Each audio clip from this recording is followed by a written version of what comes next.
એક senior IPS અને એક જુનિયર આઈપીએસનો લોક દરબાર યોજાઈ અને ત્યાંના સ્થાનિકો ત્યાં દેશી દારૂ વ્યાજખોરોનો ત્રાસ એમડી ડ્રગ્સની બધી છે અને તે પોલીસ બંધ નથી કરાવી રહી આવા આરોપ લગાવે ત્યારે આ આઈપીએસ અધિકારી કેવી શરમજનક સ્થિતિમાં મુકાય છે તેની વાત કરવી છે। નમસ્કાર, આપ જોઈ રહ્યા છો હોટલાઇન ન્યૂઝ અને હું છું આપની સાથે તોફિક ગાંચી। ભાવનગર શહેરમાં દિવસે ને દિવસે કાયદો વ્યવસ્થાની સ્થિતિ કથળી રહી છે આવા આરોપ ત્યાંના સ્થાનિક લોકો લગાવી રહ્યા છે। ભાવનગર રેન્જના છે આઈજી ગૌતમ પરમાર અને ભાવનગર શહેરના પોલીસ વડા છે ડોક્ટર હર્ષદ પટેલ। તેમણે એક લોક દરબાર યોજ્યો હતો અને આ દલિત લોક દરબારમાં ત્યાંના સ્થાનિકો જે બુટલેગરો છે, એમડી ડ્રગ્સ વેચનારા છે, વ્યાજખોરોથી ત્રાહિમામ હતા અને ત્યાંની પોલીસ કોઈ કાર્યવાહી નથી કરતી આવા આરોપ સિનિયર આઈપીએસ અધિકારી સામે મુકતા આઈપીએસ અધિકારી શરમજનક સ્થિતિમાં મુકાવ્યા હતા। આ સ્થાનિકોના શું આરોપ છે તે પહેલા આપ સાંભળી લો।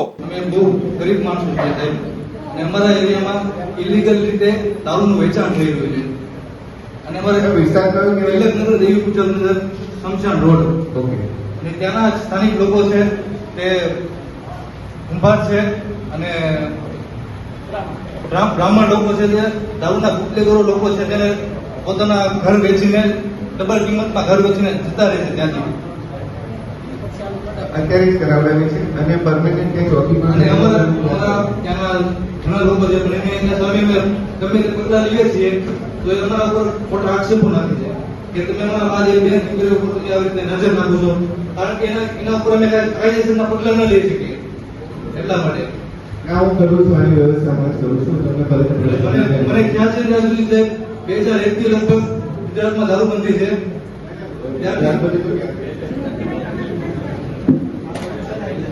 હવે એ ન્યુસન્સી છે આ વર્ષોથી વેચાય એ આપણે સ્વીકારતા નથી વેચાય છે ભલે ખબર આ બધી સંસ્થા અને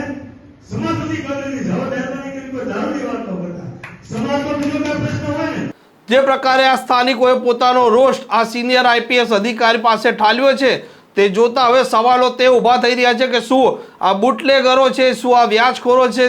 તેમને પોલીસનું રક્ષણ મળી રહ્યું હતું। હવે જોવાનું તે પણ રહેશે કે આ રેન્જ આઈજી આ મામલે કોઈ કાર્યવાહી કરે છે કે ફક્ત પછી મૌન રહે છે। આ પ્રકારના સમાચાર જો આપને પસંદ આવતા હોય તો હોટલાઇન ચેનલને સબસ્ક્રાઇબ કરવાનું ભૂલતા નહીં। નમસ્કાર।